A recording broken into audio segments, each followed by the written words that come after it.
Early 20s-এর দিকে Korean সরকার plan করে যে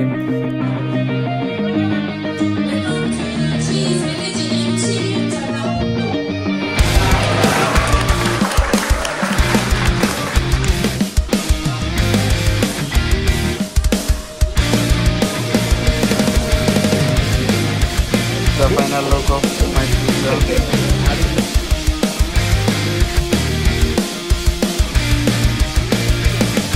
Assalamualaikum. Welcome to my new vlog. Today's vlog is about our university tour. It's a day tour actually, and we have a plan for two destinations. First one is Imcheon Cheese Village, and second one is Hanok Village. So চলেন সকাল থেকে শুরু করা যাক। Let's go. Good morning. আমরা যাচ্ছি এখন বাসের দিকে। বাস ছাড়ার সময় 9:30, অলমোস্ট 9:30 বাজে। এই যে আমাদেরকে বলা হয়েছিল আইটি বিল্ডিং এর সামনে বাসগুলো থাকবে। বাস ওয়েট করতেছে আমাদের জন্য। সবাই উঠছে নাম্বার বাসে, সবাই একসাথে যাবো ইনশাআল্লাহ। And pizza making experience.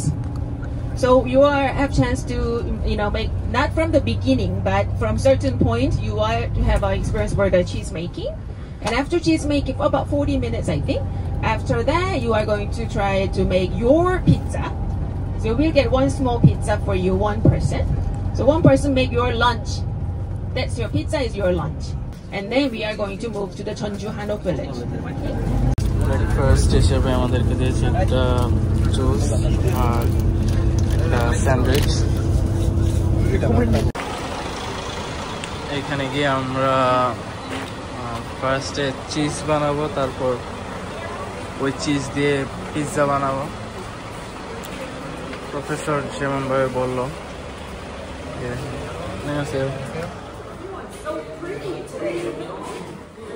One table for 5 person.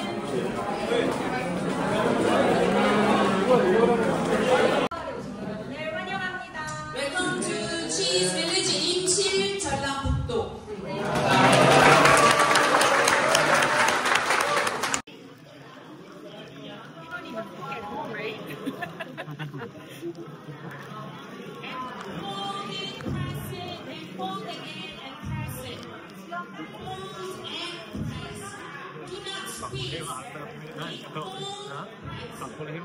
এখন আমরা আছি চিজ ভিলেজে। ইচ গ্রুপে 5 জন করে আছে, আর একজন হলো গ্রুপম্যান যে যার চিজ দিয়ে চিজটাকে এভাবে একসাথে করতে আমাদের একসাথে চিজের যে ইনগ্রিডিয়েন্ট এগুলো ছিল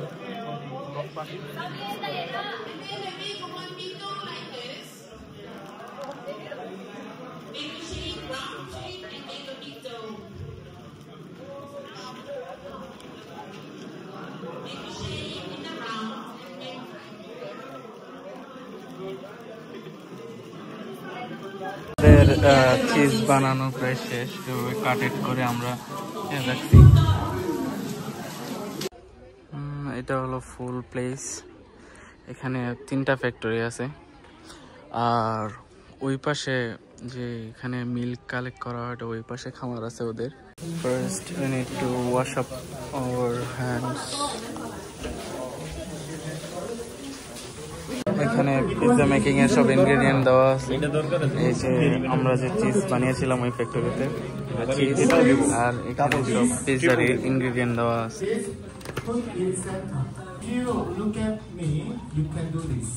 Okay, it's not easy, it's not difficult.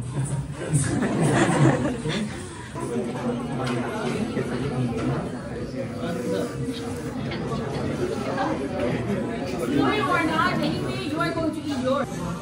Cover all of your cheese. Pour and steam inside.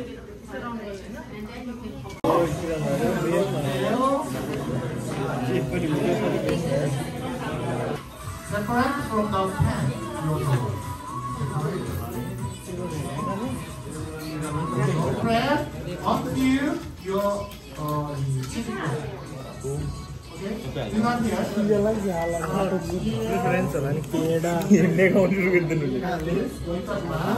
Okay? Unlock here. Spread. Spread your sauce. This sauce is all yours, so you can use everything. All the sauce is in the middle.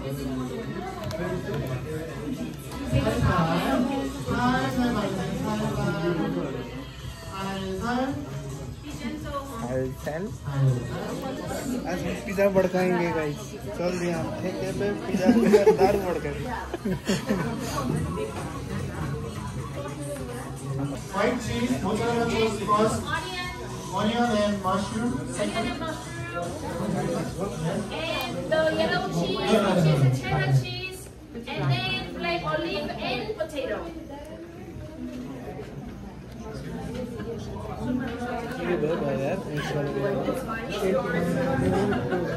It's yours.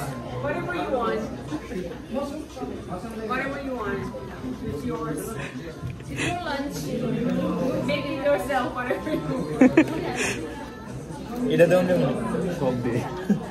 The final look of my pizza.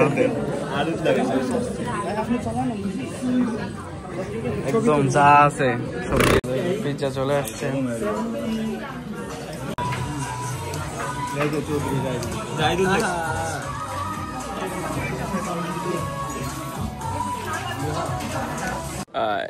এই ভিলেজে আমাদের যত event ছিল সবগুলোই প্রায় শেষ এখান থেকে আমরা ফার্স্ট যে ফ্যাক্টরিটা ছিল ওইখানে কিমচি বানাইছি অ্যাকচুয়ালি ওইখানে সব কিছু বানানোই ছিল আমরা জাস্ট ফিনিশিং করছি ওইখানে চিজ নিয়ে আসা এই থার্ড যেই ফ্যাক্টরি আছে ওইখানে পিৎজা বানাইলাম বানাই খেয়ে তারপর আমরা বের হলাম আমি যদি একটু ফুল স্টোরিটা বলি এই ভিলেজের লেট 90s দিকে একজন ফরেনার এখানে আসছিল এসে দেখে এখানের মানুষের আর্নিং সোর্স বলতে কিছু নেই তখন সে ইনভেন্ট করে যে চিজ বানানোটা তাদেরকে প্ল্যানটা বলে তারপর এখানে আস্তে আস্তে শুরু হয় চিজ বানানো এই চিজ বানানোটা নট অনলি জল্লাতে ফার্স্ট পুরো কোরিয়াতে ফার্স্ট চিজ বানানো হয় এখানে সো এই জায়গাটা খুবই পপুলার একটা জায়গা এখন যাব আমরা আমাদের নেক্সট ডেস্টিনেশন হানুক ভিলেজের দিকে প্রফেসর আমাদেরকে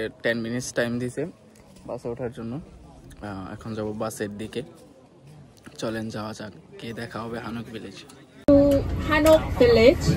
So actually that's the originally was just normal city, but they have planned to make those villages to develop the tourism industry. চলে আসছি হানুক ভিলেজে এখানে এখন বাজে 2:20 আমরা এখানে থাকবো 4:55 পর্যন্ত তারপর ইউনিভার্সিটির উদ্দেশ্যে রওনা দিব প্রফেসর আমাদেরকে মেইন জায়গাটার দিকে নিয়ে যাচ্ছে ওখান থেকে একটা ফটো তুলে তারপর আমরা নিজেদের মতো ঘুরবো এখানে অ্যাকচুয়ালি এটা একটা বড় জায়গা সবটুকু কভার করা পসিবল না আজকে তো আমরা যে যার মতো যতটুকু পারি ঘুরবো এখানে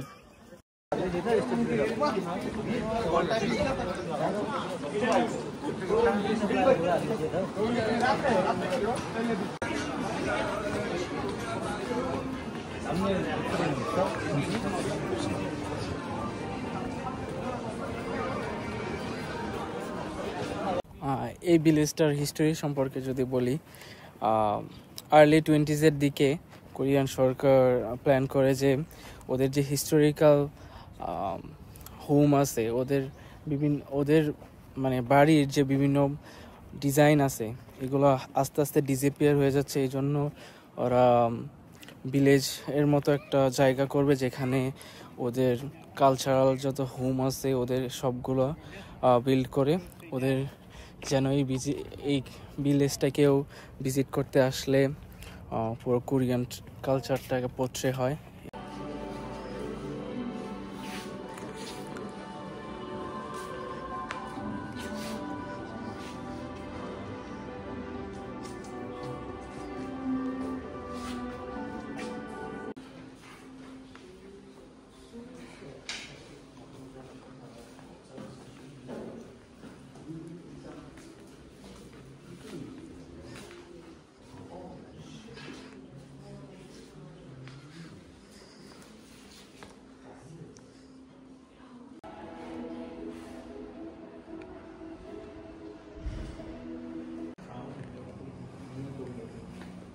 রয়্যাল পোর্ট্রেটস প্রোডাকশন প্রসেস।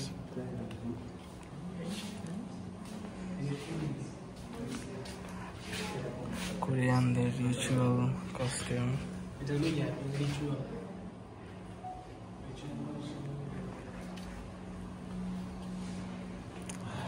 এটা একটা পোর্ট্রেট এক্সিবিশন মিউজিয়াম।